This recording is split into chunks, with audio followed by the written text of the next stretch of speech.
everyone. Today we are going to learn about Greek architecture.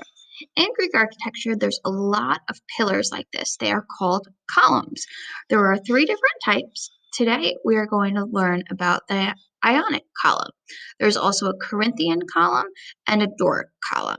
Okay, so what you need today is a piece of paper, a pencil, an eraser, and some type of marker, preferably a black one, but if you don't have a black, any color but yellow will do.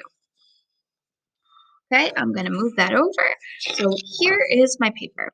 I'm going to grab my pencil first. Now this project, you're going to start with a pencil, and then you're going to end up erasing it. All right, so first thing you're going to do is, now we do a lot of things like this. So I'm going to draw a straight line horizontally and another straight line horizontally. I'm going to leave some room in the middle of it. All right. Then the next thing I'm going to do is I'm going to put a circle inside of here and another circle inside of here. So it's in pencil, so it might be a little bit hard to see. Okay. After I do that, I'm going to make two straight parallel lines. Parallel lines are lines that can go forever without touching because they will always be the same space apart. So remember, artists sometimes turn their paper. So I'm going to turn my paper a little bit. I'm going to put them one in the middle of the circle and the other one in the middle of the circle. All right, so this is almost like a skeleton of a column. All of these things are going to help us draw the column, okay? After that, I'm going to do, what should we call that? How about like a curved line through the middle of those circles, all right? After that, I'm going to put two little baby lines, and then I'm going to connect them so it's going to look a rectangle on top of that, all right? After that, remember how we drew a cylinder and we had a curved line? I'm going to put a curved line at the bottom. Now, do you see it look a little bit more like a column from before? All right, and then I'm going to put straight line out, and then straight line across, but not the same length as those because I'm going to have this look 3D, okay? I'm going to draw another straight line across, and then straight line, and then I'm going to connect. Remember we made those boxes like that? So this is just like a box at the end of there. All right, so now I'm going to put down my pencil. And now I'm going to grab my Sharpie because we have so much experience using Sharpies, so we're going to be really good at this. All right, inside my big circles, you ready for this? I'm going to put another circle. All right, now on an ionic column, what makes them ionic are these big spirals at the top. So I'm going to start from the top, and I'm going to go around. Remember that spiral line we did a while ago? It's going to be just like that, okay? I'm going to stop. And now I'm going to do the same thing on the other side. Now I'm going to try to go the same way. If you end up going the opposite way, that's okay. Like same spiral direction is what I mean. Okay, and then I'm going to end up here. And then I'm going to connect them across. Now columns have really a lot of details. So the next thing I'm going to do is I'm going to draw a straight line across and another straight line across. So it looks pretty cool already, right? Next thing, I'm going to put an oval in the middle for design. And then I'm going to put two curved lines almost framing the oval. Okay? Now we're going to get real crazy. And I'm going to draw a zigzag line. And then three more of them on each corner. A little circle. If you want to have a different design in the middle, you can. You do not have to copy mine. Okay?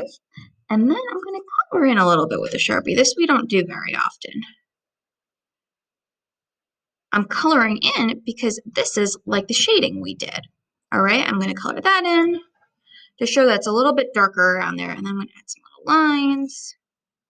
Okay, Next thing, I'm going to draw a line across here,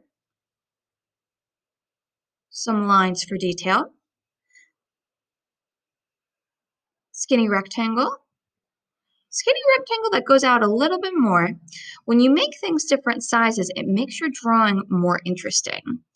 And then I'm going to draw a simple little zigzag pattern. And I'm going to fill every other one in. Now remember, I'm going a little fast, but you can pause and rewind, okay?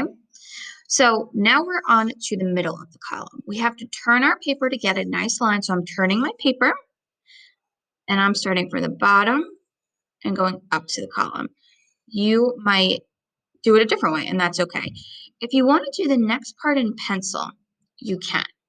But if not, just go for it and you can do Sharpie, okay? I'm going to make like a super long J. All right, everyone see that? It literally looks like the letter J, just very long, okay?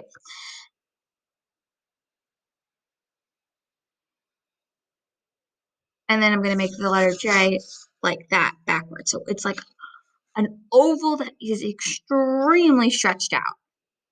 Now we're going to do something we haven't done. I'm going to go to the other side and make this same line, almost like a symmetrical pattern, all right? So I'm going to make that J go all the way up, start again from the bottom, and go all the way up, all right? I'm going to do this until I fill it. The reason I went on this side was to space them out more evenly. So the next thing I'm going to do is I'm going to make the letter J, go up, and connect. Same thing from the other side. You might make they might be wider. That is totally fine. Remember, everyone's things are going to look different, and that's what makes them awesome. So these are the indents that go on a typical column. Now I'm going to add some shading. So I'm going to put little lines down all the way. If you would like to do it on all of them, you can. Try it out. See how it looks. All right, so now I got almost my whole column drawn except for the bottom. So remember, it's a cylinder because this is a round. Oh, actually, some columns could be like almost like a cube. This one in particular is round. I'm going to trace a curved line around my bottom of my column, and then I'm going to trace that like pretty flat rectangle I drew. And then to make it look extra cool, I'm going to fill in the side. Okay? If you want to draw tinier ones in the background, you can. If not, you do not have to. And you can just color. This one's real simple today. We're going to do more on Greek architecture, but this one is our introduction to it. Okay?